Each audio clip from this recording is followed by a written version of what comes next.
and welcome to another episode of the Lifestyle Podcast Pro Physique Code. I am so excited because we are doing this. I say we because Coach Fatima has signed on officially, and we are doing this podcast together. That Yay! I'm so excited. Should we have like a cool nickname between you and I? Ooh, We need to I think about this. know. Maybe we should get everyone to comment what they think our nickname should be. 100%. I also just have to say, Danica and Fatima, those are very unique names. Difficult. Very difficult. We were like Danika and Fatima. Yeah. Yes, yes. Yeah. Where did you get your name? So obviously bestowed upon me from my parents, but I grew up in a Muslim background. So my name is Islamic Fats Princess. That's where the money. Really? Yeah. Where were you born? I was born in South Africa, but Okay. my heritage is actually very mixed. So actually the difficulty is people think I'm racially ambiguous because nobody nobody can trace my heritage. So it's a mixture of Irish, Mauritian, British, and Zulu, like as in from South Africa, from the tribes, Zulu princess. Really? Yeah. I mean, I'm royalty, You Danica. are royalty. Yes. Oh Yeah, my but gosh. it's just mixed. It's completely That's mixed. incredible though. So when your parents were coming up with your name, did that, did they specifically chose that for like what it means?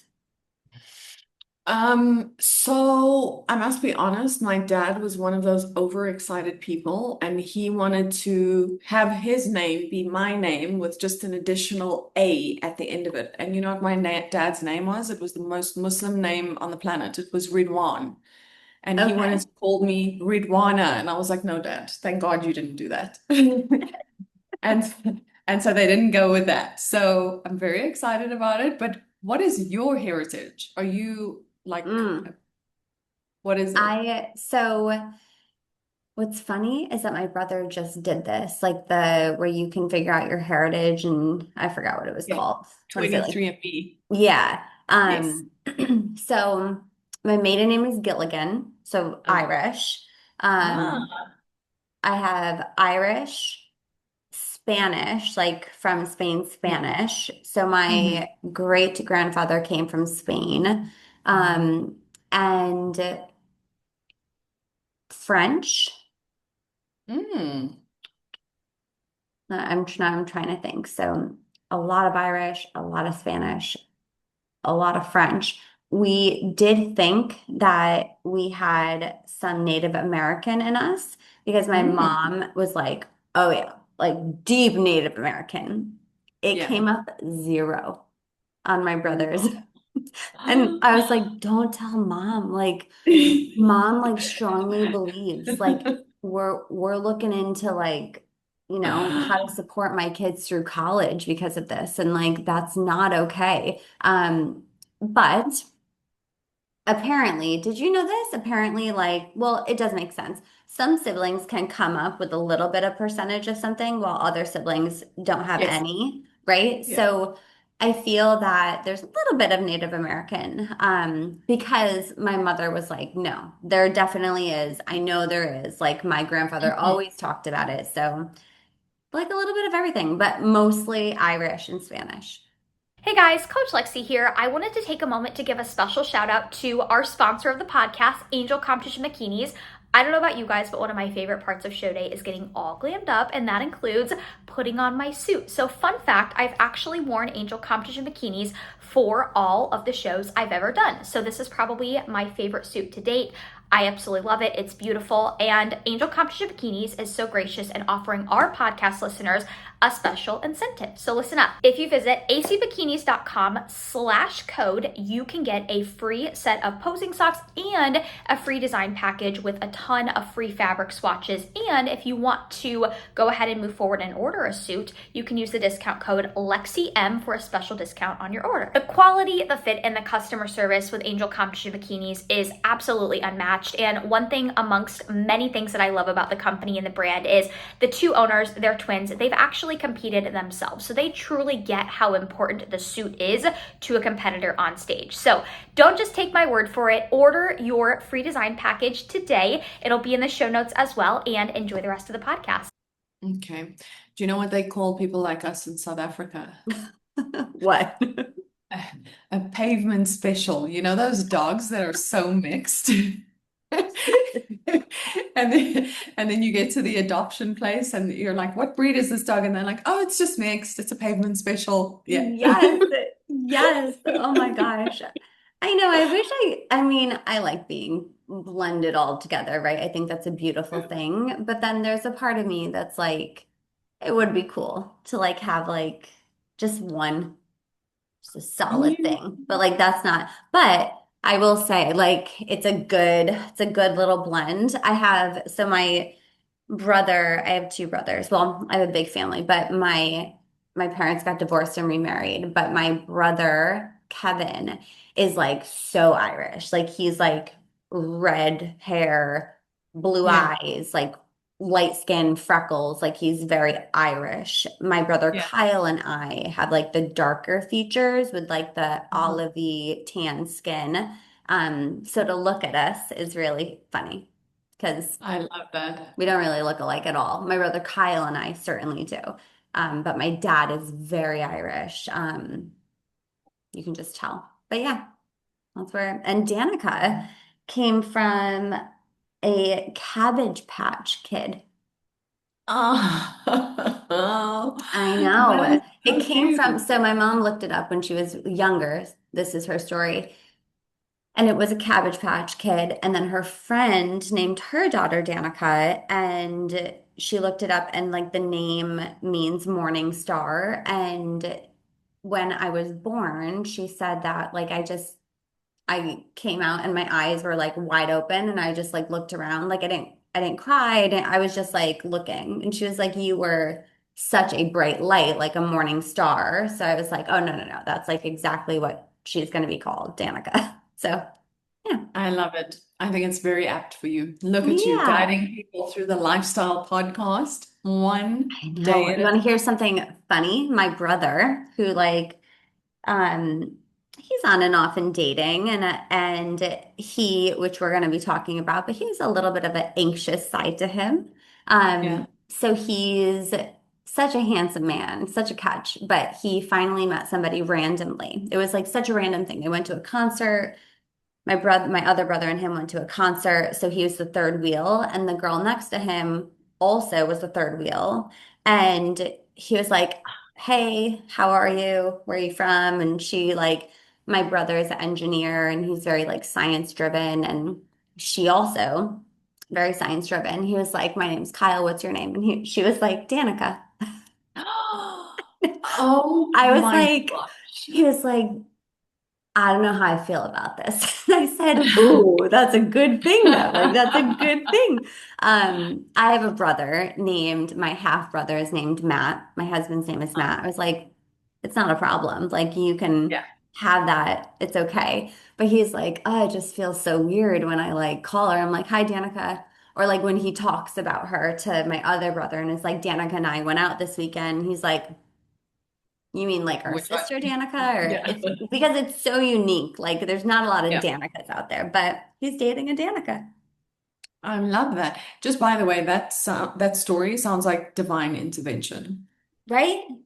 Yeah, so whatever Yeah, you believe in, whether it's the universe, God, like Allah, Buddha, whatever, it yeah, put them together in the exact right moment, in the exact same time with right. the right name. And he could have been sitting anywhere. He could have been on the other side, right? Mm, Like he could have been the third wheel, but sitting on the other side of my brother and his girlfriend. But he was Yeah. sitting there, and she, the third wheel, was sitting here.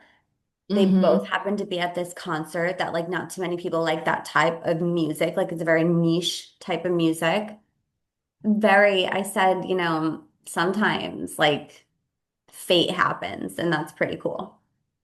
I love it. Yeah, yeah. Love it. So I know I kind of talked about the area I want to dive into, but I loved our conversation last week, um, talking about, navigating life and navigating, like keeping our constants, navigating life, how you were able to overcome challenges.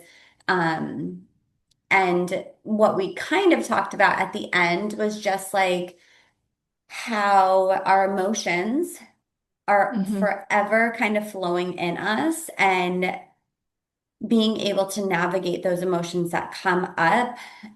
I think that in the world that we live in today, I find that there's a lot of anxiousness, or a lot of uncertainty, maybe is the word, or like fear driven decisions, maybe. And I think that this has always been the case. Like, this is part of human nature and development, like to have these feelings. But I think we are just bombarded with seeing how much of it is out there now with social media, with all the platforms.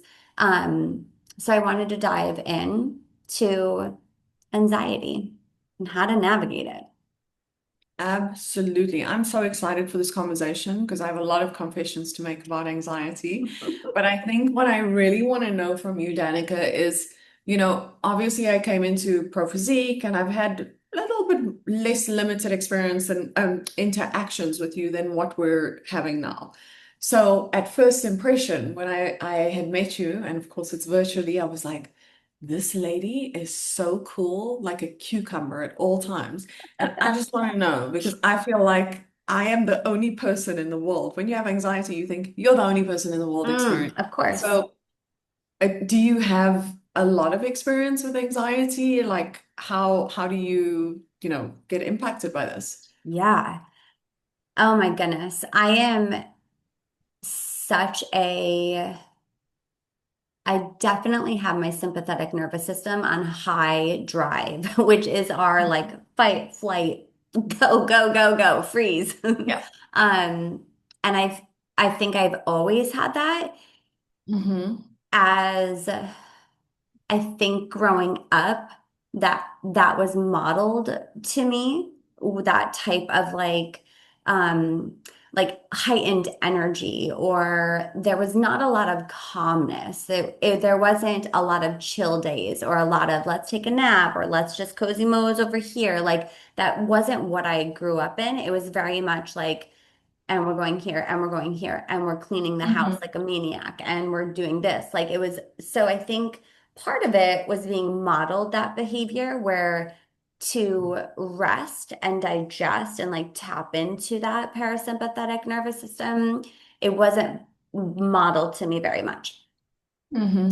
And so that, in conjunction with, I think, my both of my parents had more of this like anxious personality anyways, like a trait too. I think that there's a strong genetic component to it. Yeah. Where if you're not doing, then it feels very weird to your body. Like, if you're not go, go, go, it feels very abnormal. So I absolutely feel that 100%, and have had to be able to manage it in like recognizing that, okay, like this is actually, you crave a lot of busy because that feels safe, but it's Mm-hmm. not actually safe all the time. So like, you have become to believe that like feeling anxious, feeling safe, feeling like always going is ideal for you, but then your system also needs like the other way. It needs like a calm, and it needs to be able to have, just that rest period too. So I have, in my worst times, I would say, or my most challenging times, I took Ativan, which was very situational. So like my anxiety would creep up a lot. Driving in snow was like my biggest Mm. like thing where I just could not. Like my system was like, nope, we can't do this. And I'd be shaking and Yeah. like, and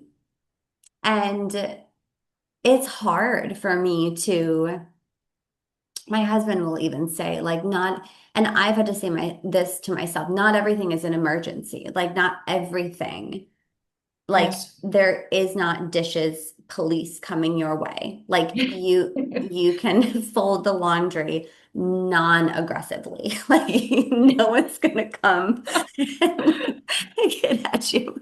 Or like, he's like, everything is just so fast. Like, calm down. And that's, you never want to be like, calm down. Like it's because Yeah.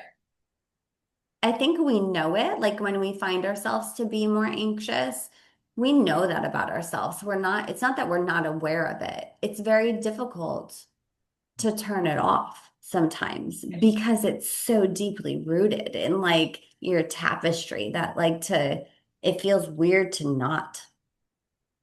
Yeah. Yes. Yes, absolutely. And I can totally relate to this because I think a lot of the things that we talk about, when we talk about anxiety, when we talk about triggers, when we talk about traumas, there's always a childhood development Mm, element that is always involved in that, always. always. And I'm not saying we blame our parents. We love our parents. We They're love doing the them. best they can. But whatever the situation is, everybody has experienced trauma, everybody has experienced some level throughout their lives. And in my particular case, I am a chronic people pleaser, Mm, which, to me always translates to anxiety because sometimes I'm doing things that are actually not in alignment with myself because I haven't checked in with myself first to see, do I want to do this thing or inject my energy into this thing? Because I love making people happy. I love to see people mm. happy. And it's so difficult even in coaching because the core of my function, at least to me, of course, we're looking at there's numbers, there's macros, there's, things that we've got to achieve. But at the same time, I want to create the space and the environment for you to be able to do it where it doesn't add more anxiety to your life. So Right. what is that happy space and that happy medium? And it's really, really difficult to sometimes acknowledge it. Like when you said that your nervous system was living on high alert for most of your life, and I can imagine it as well now because I'm seeing you as a mom and I'm seeing you manage a Mm, medical condition and I'm seeing you doing coaching. Like there's many aspects to that. And when I think about all of the things that are causing me anxiety, yes, there may be some level of conditioning and narratives that have been built into my system that I'm trying to break free from, but I don't know that it's happening to me in the moment when I'm feeling mm, anxious.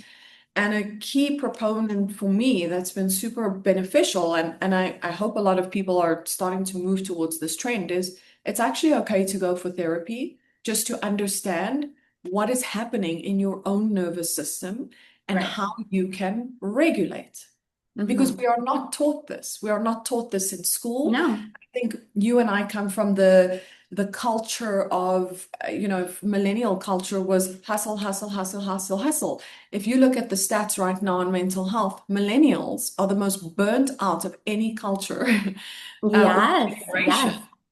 Why? Because this is part of our conditioning. So there's a lot of aspects to it, and it is so important that you know, as the person that is experiencing anxiety, when it does happen, because remember, anxiety can also build over time. It can Right. be a sequence of events that now lead to this massive compounded Hmm. effect. And by the time you get there, you're already at emotional shutdown going, I can't do anything. I Right. can't do anything. I just need, and it shouldn't be like that. It shouldn't be like Mm. that because we need to be able to be more in touch with ourselves and more in touch with our bodies. So, have you ever had any sort of experience with somatic healing? No. No. You haven't. So, No. so no, so it's great. I mean, I want to ask you like everyday questions. When you can feel that anxiety coming on, Mm, what is your regulation system look like? If there is one, it's okay if there's not, but yeah. if there is Yeah. one. So so I am such a big believer of like learning through experience. And I think that has always served me well, where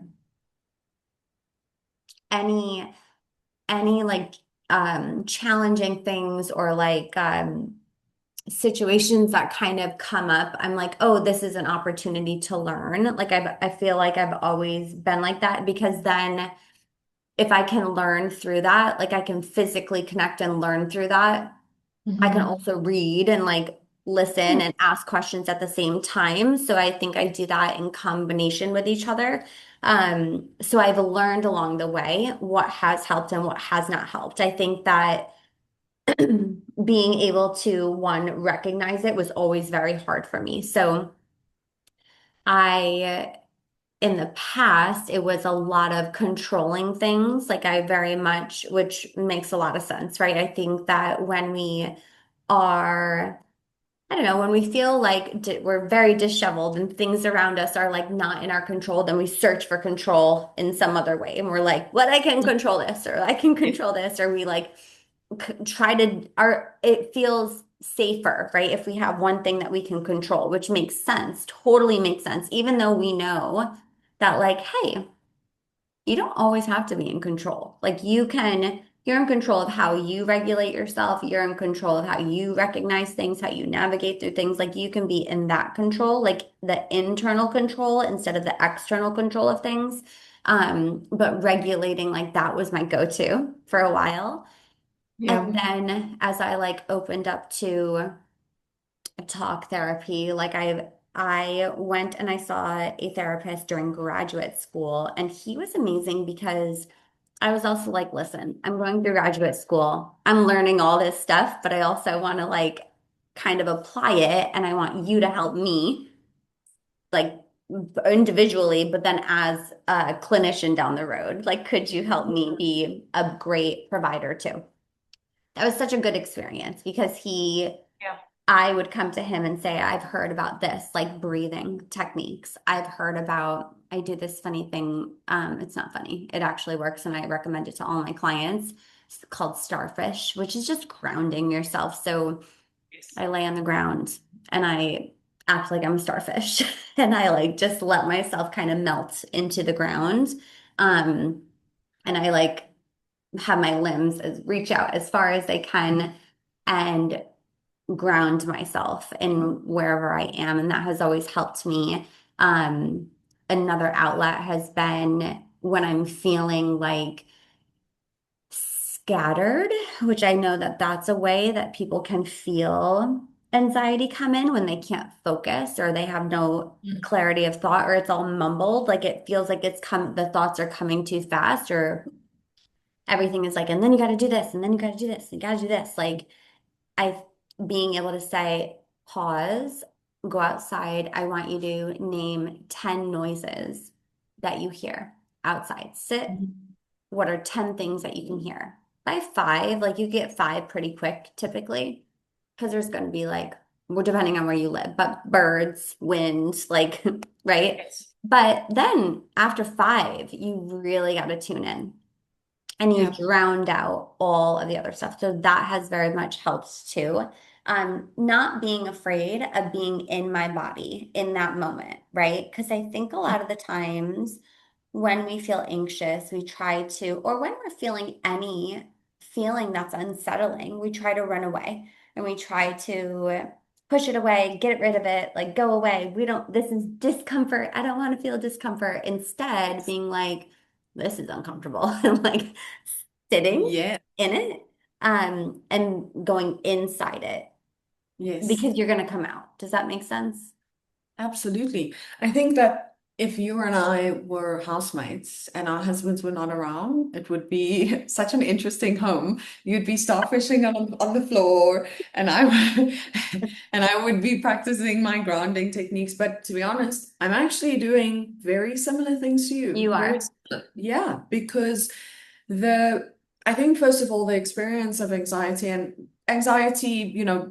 kind of shows up differently in everyone. Not everyone is going to experience Absolutely. the same things, the same symptoms. So, like for me, I've now learned when I am anxious. Before, I never used to know because it was just my operation mode. I was just Your there. baseline. Like I was, that's, yeah, it just felt normal to me. And I recall, when I had gone to therapy and I also did the grounding work and exercises with my therapist, which is somatic healing. It's being mm, in touch with your body. So yes. just coming to the session and going, okay, I feel anxious. And then, you have to describe, what does anxiety feel to you? To Yeah. me, it feels, I get like a hotness in my chest. I get Mm, pulsating heart rate. My palms become, they're not sweaty, but they're just really hot. yeah. And I Yeah. can feel it. I can feel the discomfort in my body. And it's been quite interesting because, going through the therapy experience, she gave me all the same things in terms of what you're doing. So it's Mm, breathing techniques, same things that I'm also telling my clients. I'm like, regulate, don't let it regulate yourself. compound, Yeah. regulate, catch it as you experience it. Also, name it.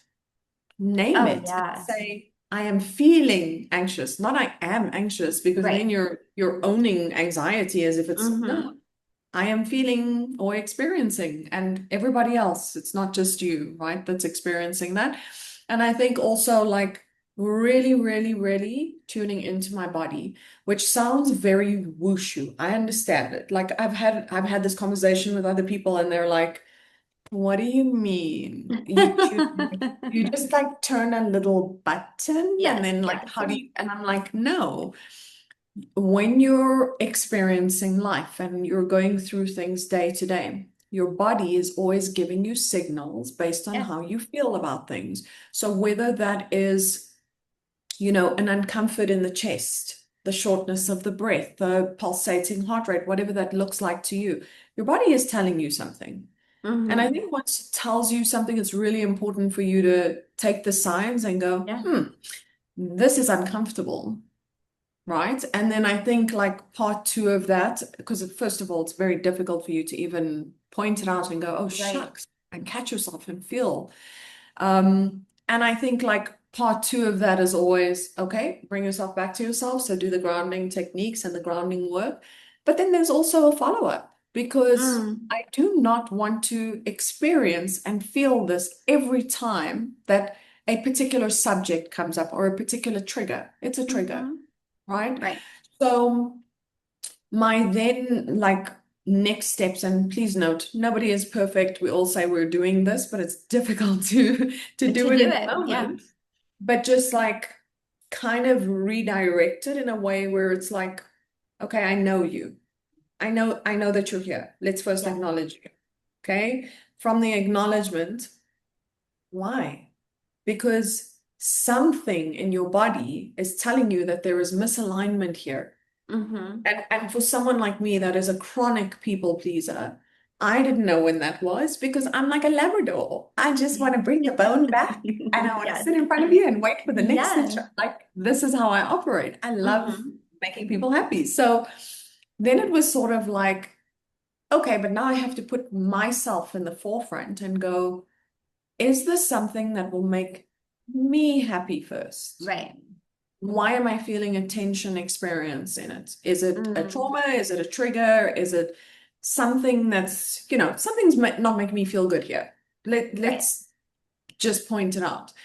And I think like the one thing that I'm learning and experiencing is sometimes you're never ever, people walk around and they say, oh, but because I'm healed now, I don't do, and I'm like, really? Really? Tell me more. Because I'm not sure that we're ever going to be fully healed in a Right. sense.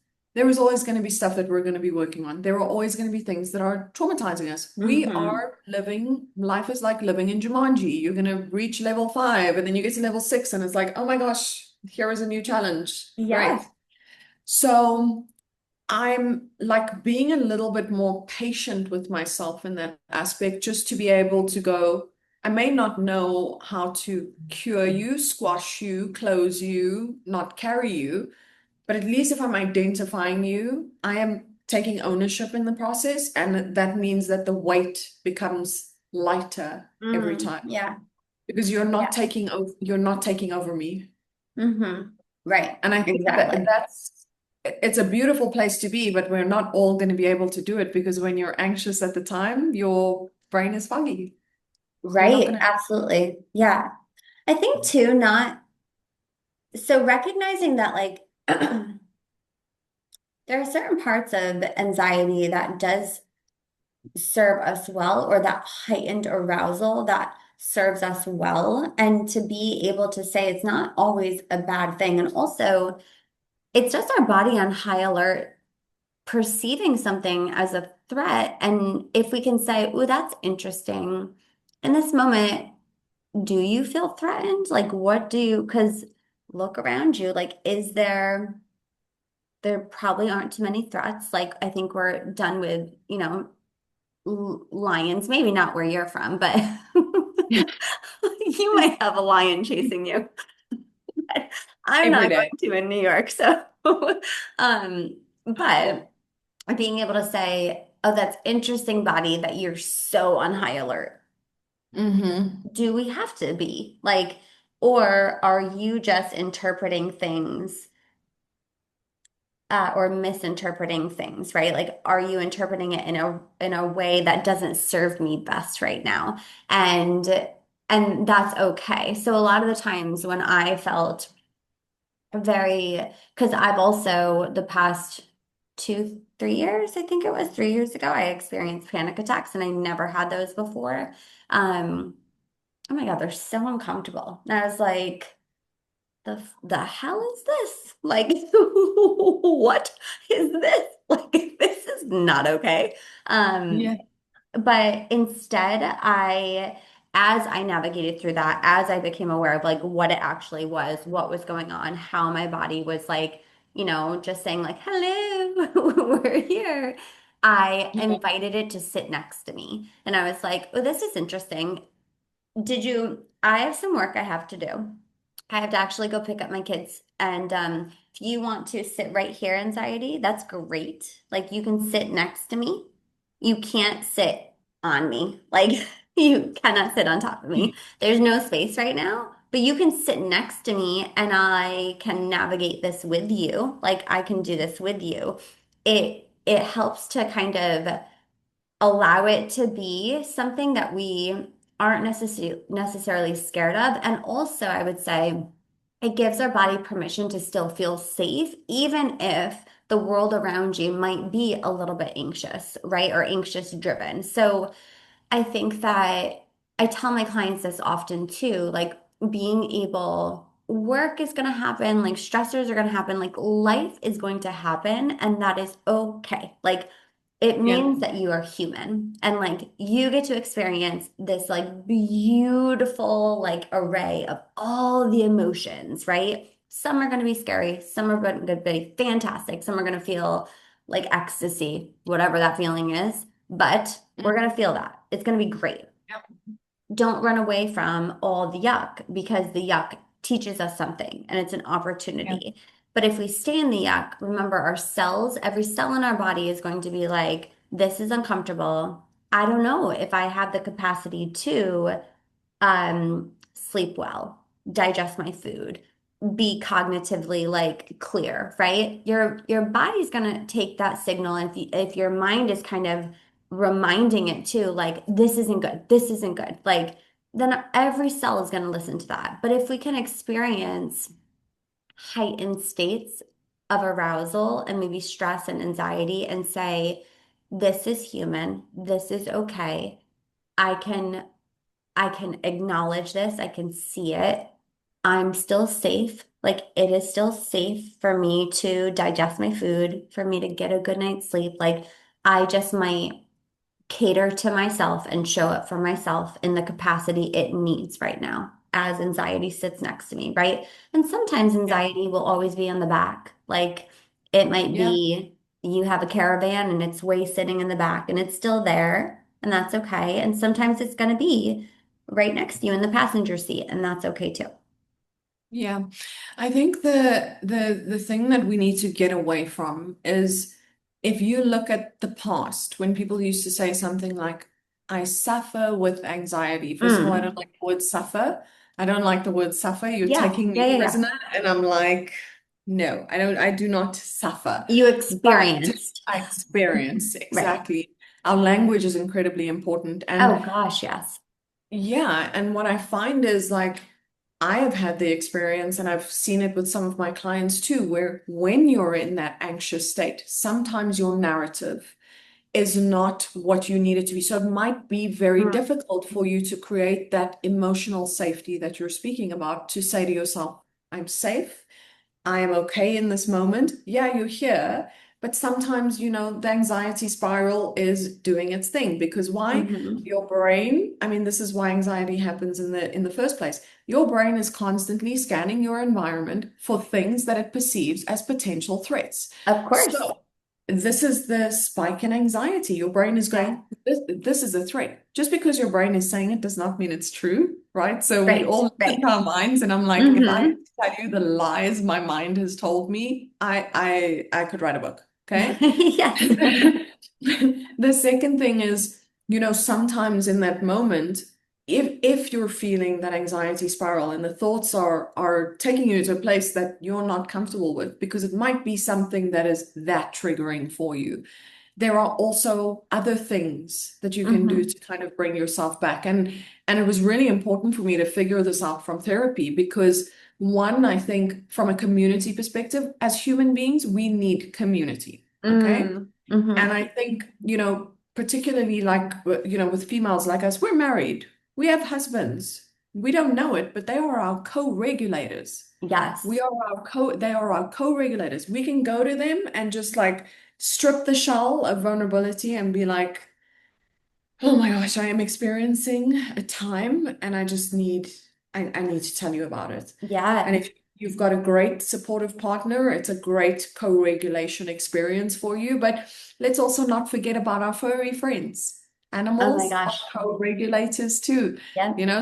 So there is a lot of things that people can also do in the moment if the narrative is too strong to get you out of Hmm. that space. And I think it's really important that we're aware of that and that we use those tools and resources, but that we also educate ourselves because anxiety is, depending on the situation, but most of the time can be managed, Yeah. can be managed. Hmm. So it's really about figuring out the tools, the things that like I was discussing in terms of like bringing yourself back to yourself and the listening that we're going to have to do to our bodies because we don't listen to our bodies. I had a Yes. laugh yesterday, Danica, because Matt posted something on Instagram and it was like, most people will tell you to listen to your body. And I think that's absolutely incorrect. And I went, Matthew, how can you say that? But his follow-up line was, but the truth is, most people are not in tune with their own bodies. So that's why you cannot trust your mind and your body if you are Mm. not in tune. So I almost had like a wife moment on him where I was like, dude, your coaching is aggressive and like you need to rein this back. You But need to actually, check yourself. yeah. But when I heard the next sentence, I was like, yes, I believe Yes. this is true. Hmm. Absolutely. With your clients, what are some, I guess, signs that you can say, hey, when you know that it's probably time to check in with them, or you're like, oh, this is interesting. I wonder if they are experiencing a sense of like heightened emotions or stress or anxiety. What are some signs that you kind of see? or notes that you read and you're like, okay. Yeah. So look, I obviously everybody coaches different. We're all collecting different type of data and information. And mine's quite extensive because from a biofeedback perspective, I'm looking at how many hours of sleep everybody's getting every night. I'm looking at stress levels, so they have to rate their stress levels for every day. And I'm also looking at things like you know, session enjoyment at the gym, Mm, session, yeah, session performance. yeah. Because what I find is generally when somebody is not in a good space, Hmm. first, the stress levels are increased. The sleep deteriorates. The Hmm. enjoyment is now also showing an impact. The energy levels are also showing an impact there. Yeah. And I think it's so difficult because, in that moment as coaches, we can't be like, oh my gosh, I can see you're not sleeping. Please sleep more. I mean, why Hmm. didn't I think of that? Oh, you're feeling stressed. Just stress Right. less, you'll be okay. No, Right. Right. no, I can't send you off like that. So I think for me, those are the telltale signs, but like also what I'm at least trying to promote in my arena and in my space is be in touch and in tune with yourself to be able to know when you need to regulate. Mm. Because if stress is compounding over time, your sleep is deteriorating over time. I can look back at the data and I can look at 3 weeks ago versus 2 weeks ago versus this week, and it's Yeah. showing me a picture. And it's showing me a picture that you're not looking at because you're just filling in the data.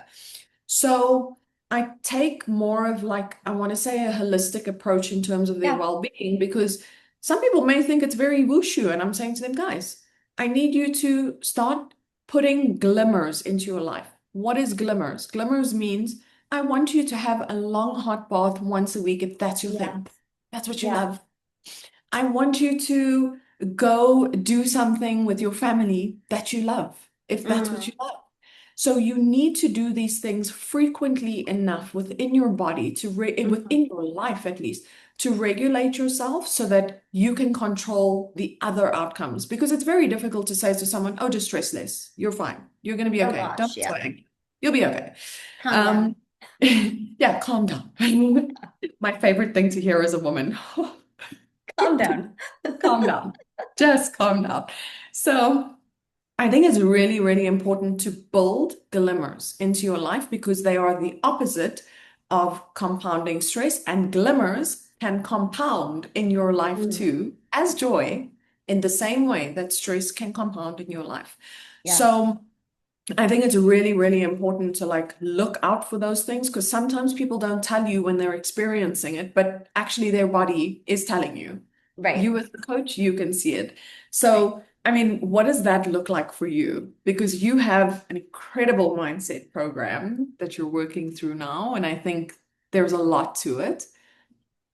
Yeah. I feel so. I wanted to note really quick. I do those glimmer things too, but I tell my clients I call it queen up or king up. So Yeah, I want them to queen themselves up. I want them, meaning I want you to go put makeup on, or I want you to go actually put an outfit on, or I want you to do something for you to queen yourself up, or king yourself up, whatever that may be. And I yeah, love that because it reminds them, like, wait a minute, like, yeah, that feels good. Like, it feels good to like go take care of yourself in whatever way that like serves you. Um, Go take a dance class or like go find a new outfit or get your hair done, whatever that is. Um, in my client check-ins, there's like a big space that I want them to kind of express to me, emotions that may have come up, or I think that a lot of my clients already know that I do the mindset coaching. So I think that they disclose a lot of that already. Um, yes, but another thing that what I see and what I try to help individuals navigate is I see a lot of feeling flustered, like, and not feeling good enough because they weren't able to get everything done. So then that kind of makes them feel as though they weren't showing up enough, they weren't good enough. And then that plays into their increased anxiety, which plays into them not being productive, right? So then it's this vicious Yeah. cycle of like, and then I had this, and then I had this, and like I couldn't even do this, and like now I'm feeling horrible, and then my weight went up, and da da da. And I'm like, how is that helping you? Like, we can Hmm. talk about all those things. I love that. And not but, and I was able to blah, blah, blah, right? Like, I need there to be another side of it. So I find often it'll be yes, those other things, those health markers won't be aligned, like sleep is impacted, ability to stay focused, or they felt like I wasn't even able to like focus on my lifts, like I'm feeling weaker or I'm getting sick or whatever that may be. Um, but it usually starts with them telling me like it's going to be a busy week and I can't do this and I can't do this. I'm not able to do this. I'm like, no, no, no, no, no, no. This is just a week. We're going to Hmm. navigate this week. And weeks happen like this. Like, we're okay to be in this week. Yes. What we don't want to do is start to say, like, and I'm not good enough. So then it's going to impact sleep, impact this, impact this. And then we just fall on this hamster wheel of like, I feel anxious, I feel shameful, I feel guilty, I'm sucking at life, and nothing's happening progress wise. Then I feel anxious and like it just keeps going, right? Um, Yes. so acknowledgement, not falling victim to, and being able to emotionally regulate, but also not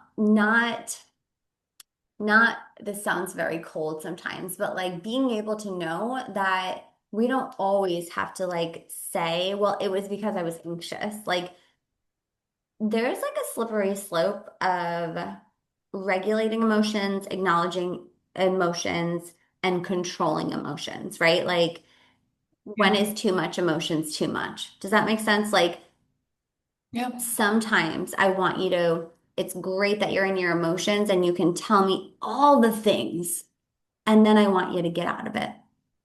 Like Yeah. sometimes I don't want to hear all the things because I don't want you too deep into the feelings all the time because that's a muddy place to be in and it can Yeah. turn into quicksand really Hmm. fast.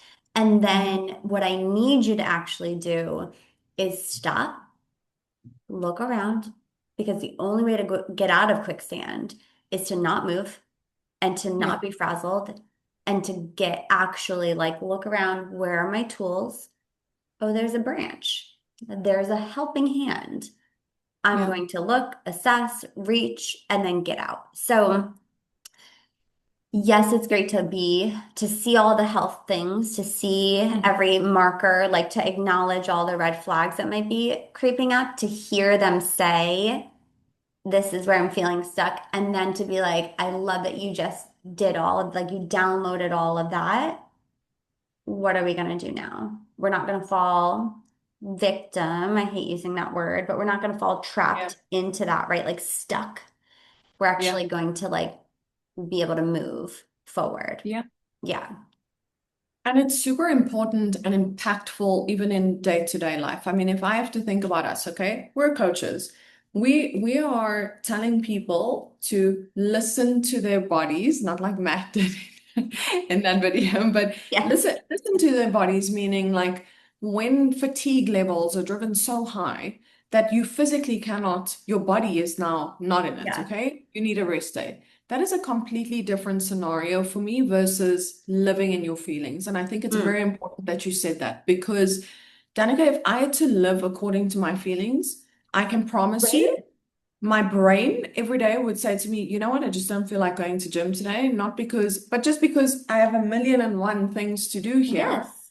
And if I Could you imagine? no, no, no, absolutely, I I would, know, but I do feel that sometimes that is how it's a little bit how society has become. I don't know how it is in South Africa, but I can see that happening a little bit where people are like, I'm just too anxious today, so I'm gonna call out from work. No, no, no, no. I mean, You know what? I have definitely seen it before, and I don't want to look, I don't want to diminish anyone's experience, Of right? Because, course. some people may be There feeling are, of deep course, there trauma. are Got extent it. like there are Yes. circumstances that are Yes. absolutely debilitating, right? And But then there are circumstances that aren't. in the instance that you're speaking about, it's the usual culprits. So when I say the usual culprits, I mean there will always be another excuse, Mm. reason. They are victim. Sorry, I also don't like the word, but Yeah, trapped yeah. by things around Hmm. them. And in the last podcast, which was what they shared today, the little snippet from it, you are the creator. You are the creator of the Yes. experience. We cannot always just take things that are thrown at us and say, oh, well, this is my life now. So I'm not going to do anything because I just don't Yeah. feel good and Yeah. I don't feel Yeah. like it. And how productive would this world be if that Right. was everybody walking around with that attitude? So I completely understand what you're saying. Right. I think Right. it's never just a person that is calling in and going, you know what, I'm not going to work for anxiety. It's usually other things as well that are coupled Yes. with that, right? Yes. So and it's a mentality for me. It's a little bit Yeah. deeper than that. And it's So, it's a big shift. I'm sure it's a shift of internal dialogue and narrative too, because when you start to create that, well, if I don't feel good, I'm just not going to show up in any way. And then you repeat that habit over and over and over again. You believe it to be absolutely true that you cannot do any other thing. of course, and I think, I mean, we all have experience with people. Our listeners today have experience with people too. We Yeah. all have these people in our lives. We do. We Of know course. it. Yeah. We Yeah. experience it, and I think it's for me personally so tough to watch because, as I said to you earlier, we need community, right? And community means you can have therapists, you can have friends, you can have co-regulators. There's many Hmm. things that belong to the community element, but people cannot help you until you help yourself too. And Right. you have to want to help yourself. And what that means is I cannot make you want to get over your Yeah. anxiety. You have to meet me there first and go, Right. Right. I, Yeah. I, I know I'm experiencing this thing and I'm on high alert today, but I did my workout. I got my steps in, or I Hmm. chose my steps because it was calming my central nervous system because of Right. the health benefits that we know from walking, right? So Right. that means that person fought for something in that one day. Yeah. And at least, if somebody comes to the forefront with something like that, there is action. So you can easily help and assist as much as you can with, some level of tools because they've already given you their intention. Hmm. But I very much don't want us, and I agree with what you're saying about society. I don't want us to become that society that just does things because we feel like it. We only do Mm. things that we feel like? Right. No, Right. no, this can't be Yeah. right. Every single Yeah. job has things that you don't want to do, but you do it anyways. Right. Right. I mean, you're not always going to feel like things. I mean, I'm On. pretty sure at like 1 o'clock in the morning, when God forbid one of your kids are sick and you have to get up, you're not going to Yeah. feel like it, but you get your ass up. Yeah. Yeah. Absolutely. I also have said before, and like you said, I don't want to dismiss anyone. And I know that they know this about us. Like anxiety can be very debilitating. Depression can be very debilitating. It feels Yeah. lonely at times. It feels scary, dark. Like it can feel like you are just completely lost, right? Hmm. In those moments, I do feel it's very important to say, I've said this to my clients, like, tell me about an experience you've been through that's been very challenging and very difficult. Can you talk to me about that? Because you were able to get over that, like, or get through it and get past it. Hmm. And like, you made it here, right? So tell me, how did you do that? How did you do that challenging thing? Yeah. And then another thing I remind them of is feelings are very like fluid, and Yeah. and feelings kind of come and go and weave and like, and we'll talk about perimenopause, but like 1 minute I am like la la la, and then the Hmm. next I am like ah, what is Yes. happening? And I feel bad for everyone around me because they're like, ooh, I don't know what to do. They've gotten really good at their agility skills. So we're Well really good at done. that. Teach me. But your future self has no feelings. Your future self does not care about your feelings right now because it has no feelings, right? So when you Mhm. think about what am I doing now to show up for my future self? It can't be dictated by the feelings that I'm having right now. If they're like negative, yuck, muck, right? Because my future self is just like, show up for me. Like, I'd like to be here, present, vibrant, alive, thriving, right? So, like, are you going to do something for me? This is future self. Are you going to do something for me today? Right. So, if we always try to think, well, what can I do today for my future self? How Mhm. can I navigate through this? What could I do to just show up Yeah. and be proactive or see these feelings as opportunistic as opposed to um, debilitating? Could I, yes, acknowledge the heaviness of it while also acknowledging that it could be an opportunity for me to better show up for my future self? Yeah, I agree with that. And I think, look, this is a difficult space to be in from a coaching perspective Yeah. because, of course, we are here to be the manager of your weight and make sure you tick your boxes and do your thing. But let's Mm-hmm. also look at the science of this. What does science tell us about reduction in anxiety and depression? What helps with that? Movement. Right. 100% of the time, every time, every Absolutely. time. Yep. So I think it's such a delicate space to be in because, somebody is expressing and feeling high level anxiety, depression. It happens. You see Mm-hmm. it with your clients all the time. And it's so jarring because I am a fitness coach. Of course, this is what I preach, I love, I do every day. But also science tells me that for your brain, this is going to be the best thing. And I Yeah. and I want you to, even if it's 10 minutes, I want you to just break free from where you are right now. Even if you just go walk in your driveway, up and down, doesn't matter. Doesn't matter. Right. Just get Right. up, just do it. Yeah. So it's a delicate space to be in, and unfortunately, people only see the benefit of it once they've taken themselves out of that very, very difficult space to Of get them course. to do it. It's Yeah. just that conversion of like feeling to action, like you said. Yeah. Yeah. Yeah. I would remind them too, individuals that hear us say like, being proactive, taking action steps in a forward motion. I have yet to meet anybody that has engaged in making healthy lifestyle habits. I've yet to hear somebody say to me, I changed a lot. I'm starting to eat and fuel my body a little bit better. I'm starting to move my body and like I'm just more anxious or I'm Mhm. just more sad. Like I've yet to hear anybody come to me and say Mhm. that. Never. So something's got to be going on, right? Like it's got to be benefiting them. And that doesn't mean that it was easy.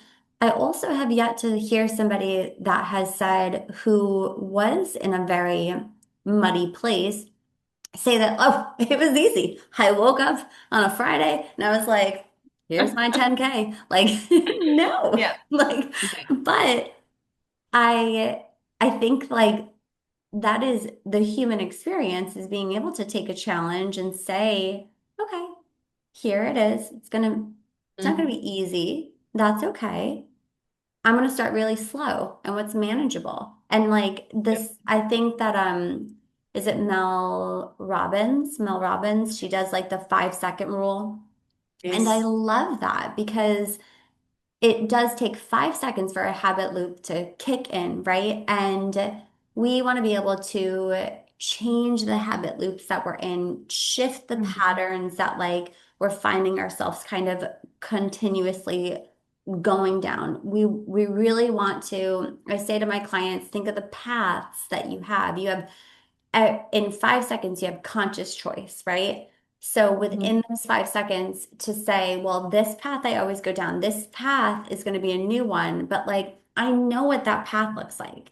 I already know it. I've been there so many times. I know what that looks like. I know what happens when I go there. What about this one? Like, what would happen if I did this? What would happen if I got up and put my sneakers on? What would happen? And guess what? I always say to my clients too, whether it's suggesting some deeper therapy or whether it's suggesting exploring, I think that, supplementation, medication, holistic medicine, I think that naturopathic services, like all of those have a place and a time and then can benefit people. But if I'm making suggestions and having them explore different things, I'm always like, here's the kicker. Say you do it and it doesn't work, don't do it again. You're gonna be just go right back to the same place that you're at then. Like Yeah. nothing's gonna happen. At least you can Mhm. say, well, I gave it a try, right? Yeah. Sometimes trying therapy is a beautiful thing and it might not work for you. It might not sit well. At least you Yeah. can say it didn't work, right? Mhm. Sometimes medicinal medicine may be something you want to explore. It doesn't work for you. So you're like, no, at least I can check it off and say, yeah, I tried that, right?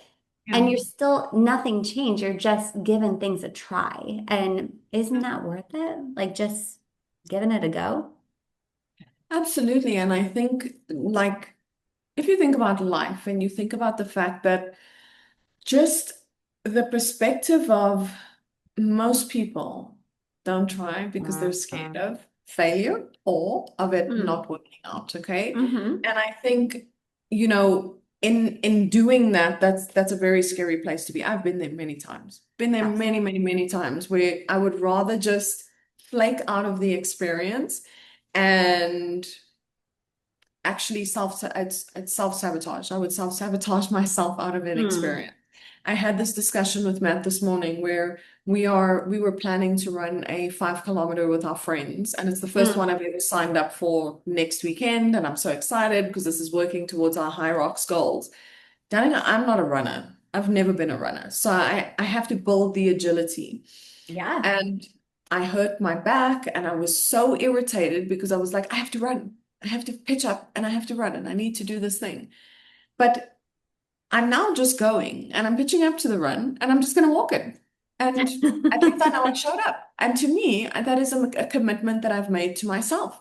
And the beauty of that and why I was so proud of myself for making that decision is a lot of the times when we're taking ourselves out of the place of um, I'm not going to show up and I'm not going to do anything Mm. to the action of trying. We should be very cautious with ourselves to not go in at 140 kilometers or miles of speed when we try. You don't have Yeah. to try fast. You don't have to dive Yeah. in first. You can use discernment. You can go there and just experience it and not hope that every single thing is going to change just by this Mm-hmm. one thing. It's like going on a diet and saying, well, I ate a salad today. I must have lost 3 pounds. No, darling. Baby girl, sit down. No. Like it's gonna take time, right? So you have to build up your agility for these experiences, especially if it's out of your comfort zone, especially if it's something that you're pushing yourself to try and it's difficult for you. You Right. don't have to go in head first, like full gusto, slowly. Easy Yeah. does it. Easy Yes. does it. It's gonna I've never be right. ever yeah, I mean, I've never ever heard of anyone trying it slow and failing. I'm more Mm. here, and we hear this in fitness all the time. Somebody is a first timer at gym and they go and do these two crazy hit classes during the week, and they're Yeah. like, I can't move my body and I'm not experiencing a great Yes. time, so I'm not Yes. gonna go back. Yeah. Yeah. All So the it's time. Yeah. be easy, just Be take it slow. easy. What's the Yeah. rush? I love this conversation and hope that many people they have takeaways from this, Mhm. recognizing that one, they're not alone, and two, it is a human experience to have these, different emotions come up in on different levels too. Like everybody is different in how they express anxiety, feel anxiety, or whatever other unsettling feelings kind of come in. Um, Helping them with tools that have worked for us and mindset shifts too. Just talking about it, navigating it, listening to our conversation, I think it takes away the power of it because you realize, like, oh, it's actually not that scary. Like, it's Yeah. not a big bad monster. And Yeah. like I said, it can be in the passenger seat and you can be like, how you doing over there? You want me to put the heated seat on for you? Great. Yeah. Yeah, I love it. Any other messages or tools that you want to share with the listeners about this? Look, I think, and just by the way, I just always, whenever I say something, I always just want to point out I'm not perfect. So when I'm saying these things, it's just sometimes it's helped me, sometimes it's not, and it's Yeah. take work to do these things. Um, and, you know, I find what is really, really working well for me right now, just in the space that I'm in my life, which is feeling very Gucci right now, and I want to stay here. And I Mm. will never be in control of everything, but at least whatever happens, I know that I am my hero. I am accountable. Nobody's going Mm. to save me. So in that ideology, it also puts a lot of pressure on the person that's experiencing it at the time because it's Yeah. like, what am I going to do? How am I going to do this, etc. But you do have community. Yeah. You do have lots of places that you can go to get support, get help, just regulate, help, somebody who can help you just bring the air back into your lungs for that particular Yes. moment when you're experiencing it. And there's no shame in that. And I think additionally, I just want to solidify that nobody knows what they're doing here in life. We're all on this journey and we're just figuring it out. And we Yeah. all have anxiety-driven experiences. And it's just all about bringing yourself back to joy and the things that you love Mm. and the things that make you feel good. So as much as you can, always fight for those things within yourself. Right. Yeah. This is all of us are going through this human experience and know also we're all equipped with great resiliency and we have awesome power within us. We just need to pull it out. That's Yeah, all. Yeah. Yeah. exactly. I I love love it. it. I can't wait for more. We have a hefty list of individuals we want to have on the podcast. I'm so excited about. So if any of you guys listening or watching us have any guests that you want to have on, please let us know. We're the lifestyle podcast is very much geared towards obviously health and fitness, but we're clearly talking about mental and emotional well-being too, Yeah, and life. Like this is life, right? This is the human experience, a lifestyle, what we kind of experience ourselves with our clients, as coaches, as wives, as women, and we're going to yeah, have men on. So I'm excited to have more guests on, more coaches on, more conversations. If you guys have any questions, any topics, any guests you want to have on, any of the coaches that you're like, I haven't heard from them in a while, please let us know and comment on YouTube, or on any of our social media platforms too. So thank you all for absolutely. listening. And also don't forget to come up with a really cool nickname for me and Danica because I will not accept anything that makes us look not okay. Okay? That's right. I love that. Talk to you guys soon. Thank you so much, everyone. Bye.